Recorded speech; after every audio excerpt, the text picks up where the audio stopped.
Hi guys, this is Rule. What's up? As promised, I'm giving you this small 5 common e-commerce conversion killers you might be making too. It's a short handout, basically, based on the experience that I've had in the past couple of years. What I found exhausting, basically, whenever we're diving into new campaigns. A lot of the times people blame the ad copy, people blame the product, people blame the competition and the high pricing for not being successful. But yeah, it happens a lot that they simply ignore the impact of a well working website. And obviously, there's no such thing as the perfect website because everybody has a different way of looking at a website. You experience a website as more convenient than I would with the same website, but there are some generic rules that apply, basically, and that's based on psychology, based on testing, UX rules, the basics, basically. And I just felt, it might be helpful for you to walk through and see if you're making any of these mistakes, and if you are, you might wanna implement the change that I suggest, or at least thinking about an improvement that could help you increase your conversion rates again. So before we get started, the reasons why people start optimizing their funnel is that because they see high bounce rate, they see people land on the page and immediately drop off. And especially with Facebook ads and Google Shopping ads, it's either a yes or a no. You're impressed or you're not, and you're leaving. So the bounce rates usually say a lot about the initial success of your page. But when they do go on and you see people enter your checkout but they drop off before they buy, you don't want to push everything and give everything away with a coupon, for example. You don't want to count on your abandoned cart email sequence or your retargeting campaigns to work all the time. You might just want to improve that rate from starting checkout to the conversion. But the third reason is also very common, is simply because they panic. People panic because they think something's off, and they just implement anything that that people heard about that it might work. It should work because this plugin tells me that has 5 stars in Shopify, or I hear people talk about it in all these Facebook groups, so I might want to check that out as well. Sure, I'm not going to say it's wrong. I'm not going to say it's right. That's something to be tested, but not with overkill. And that's where what I'm going to dive into in a second. About me, I'm Roel, obviously. I've been working in e-commerce for over 10 years now. I've been working as a paid traffic specialist, working for Google Shopping, Google Ads, Bing Ads, everything with paid search, basically. And the last few years, we've been working in Facebook ads as well. I'm part of the eCom-Ads company where I'm mostly focused on the Google Analytics part. And my favorite hashtag is always be testing. Basically because a lot of assumptions are being made for the wrong reasons. And I'd like to let the data do the work and do the decision making for me. It saves a lot of time and saves a lot of discussions in online marketing. All right, let's get started. Conversion killer number 1. You've seen it everywhere. Every Shopify website has one.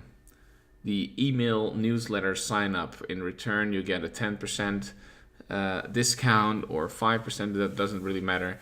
But these pop-ups are everywhere, and they simply come up way too soon.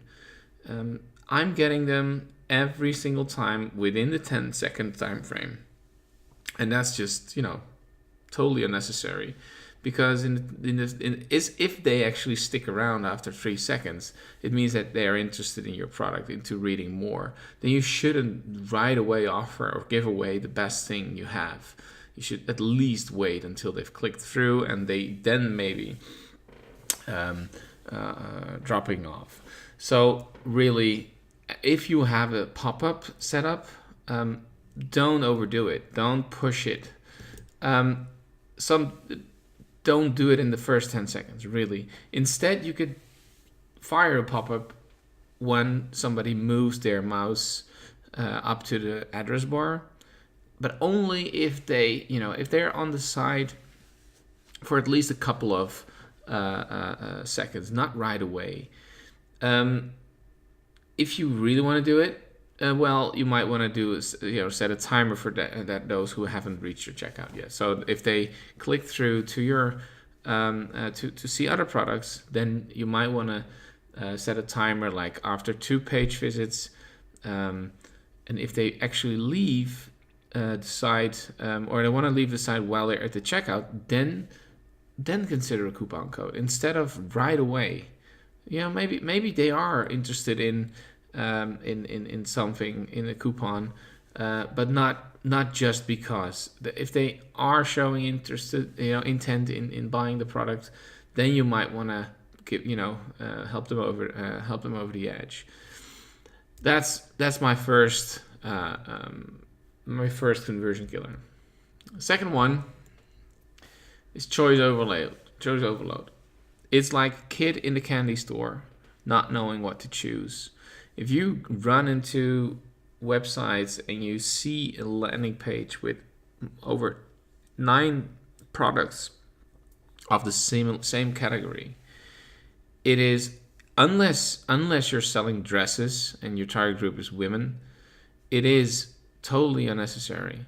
If you have a set of products, only 3 or 4 or 5, and you can help the client choose instead, do it. You have a certain authority, you have a certain knowledge over your product, and if you keep pushing all those specific products, people will be overwhelmed by the choice and will stun, freeze, stop buying, stop doing what you want them to do. So if you give the user too many options to choose from, you're committing a choice overload. Don't show everything you've got on one page. Instead, use your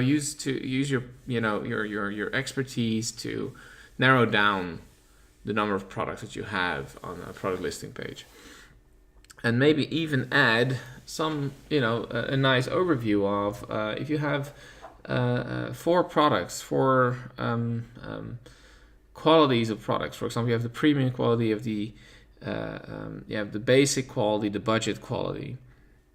Then show them give them the reason why they need that particular product. Help them out. 1 budget, 1 normal, 1 premium, and maybe 1 amazing. Even if you have 1 amazing product, you will see the number of sales in your premium ones go up. There's this nice example of having a basic coffee machine. If you're selling a coffee machine and you have those coffee pads, that's the second coffee machine that you have as a store. There's just 2. There's just 2 to choose from, right? But if you add an espresso next to it as a third option, guess what product will be bought more often? Exactly, the coffee pad one, because you don't want to buy the cheapest one, but you don't want to buy the most expensive one. You think the second one is a fair deal. But if you have the amazing product on top, like the fresh bean grinding machine, that's and it's costing over $400, guess what? The Nespresso machine isn't that expensive anymore, so people will buy that product more often.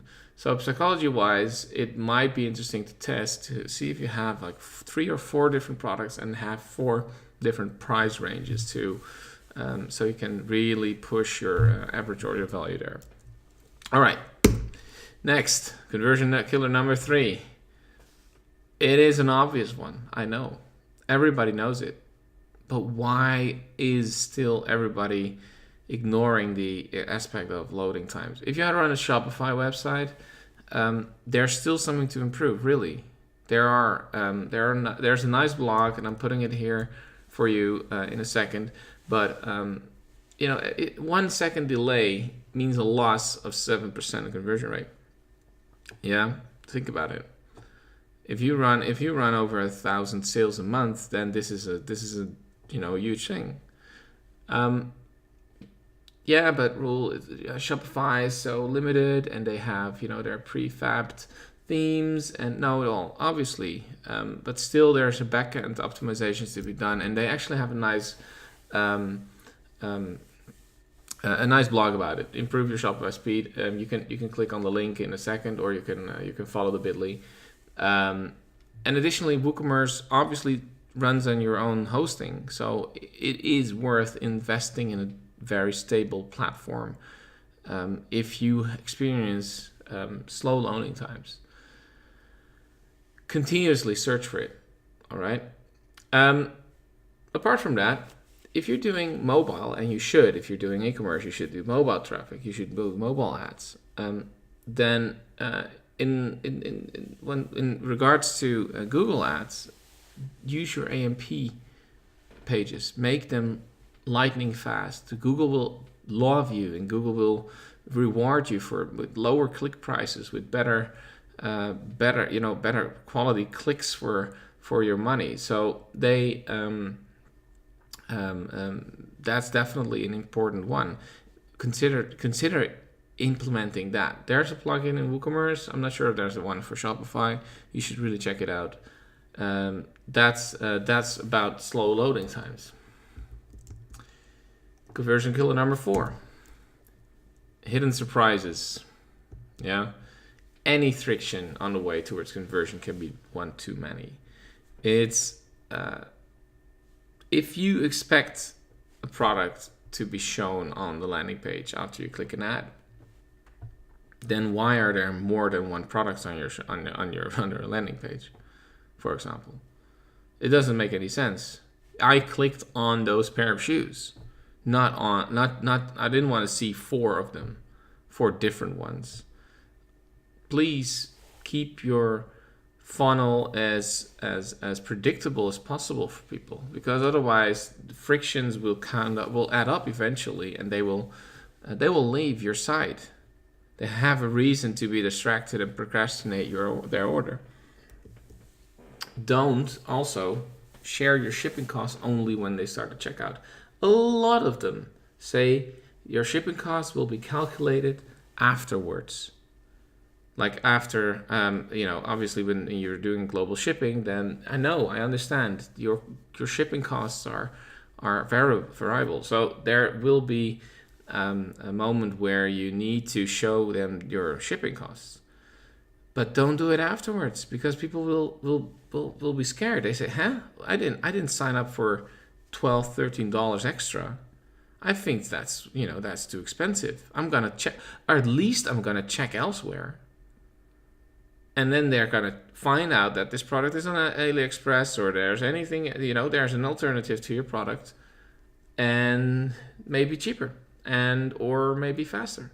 So I would not give them any reason to leave the site because of that.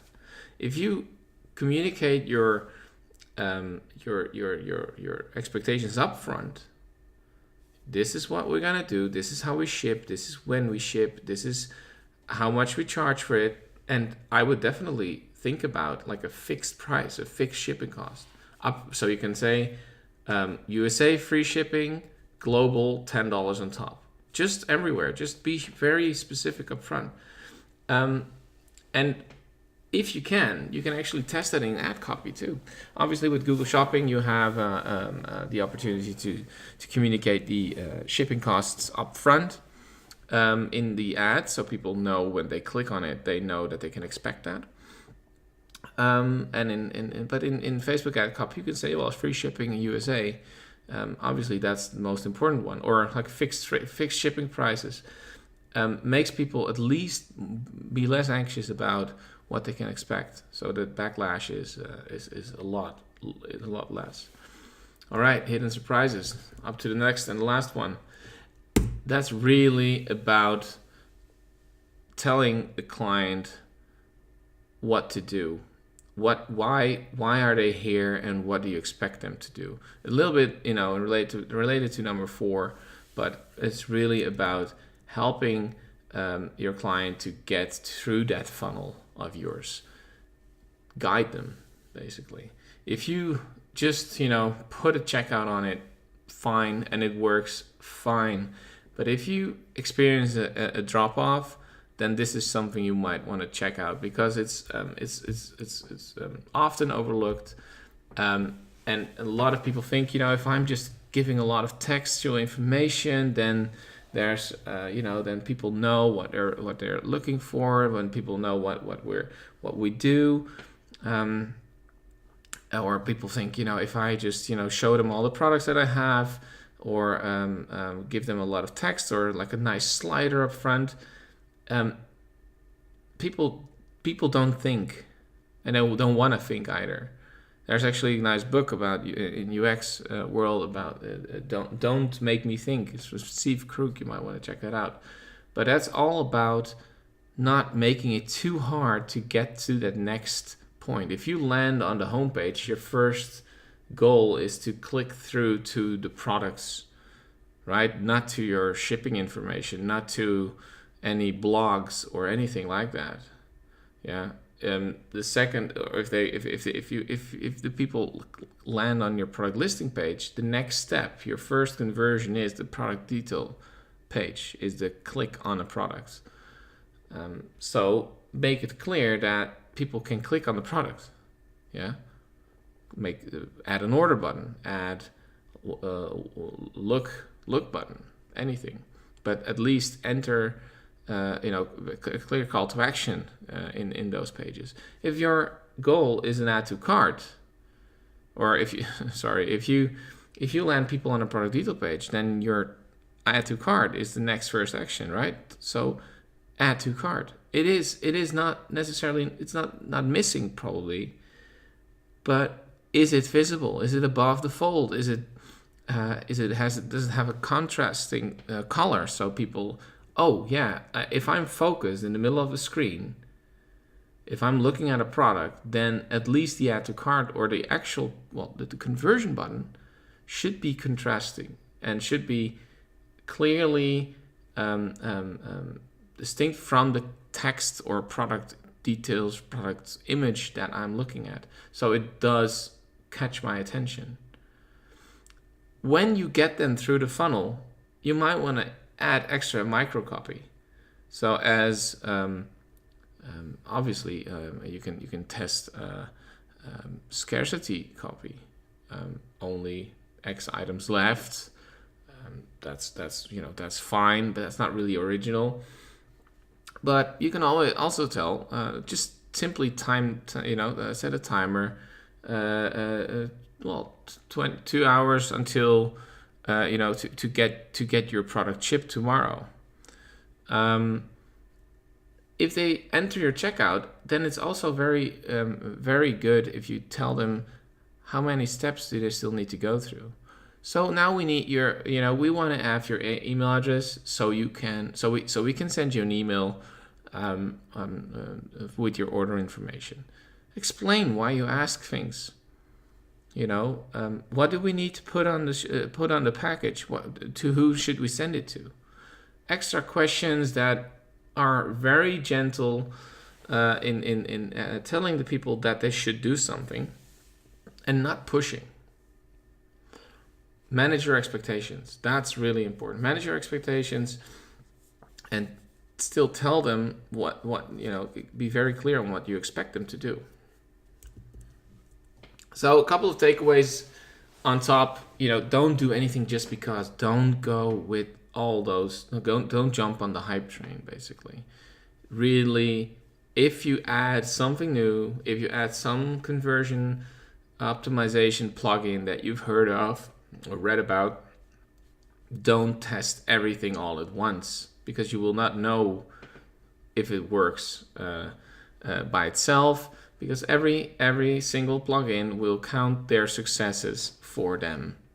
They don't have any additional data. They do not A/B test. So a lot of things that you want to do is just simply run it for 2 weeks and then compare the data with the 2 weeks before, if that's a very reasonable time frame, obviously. But make sure that you test those things up front until you launch them site-wide, or if you launch them for real. And just think about the funnel, right? Come on.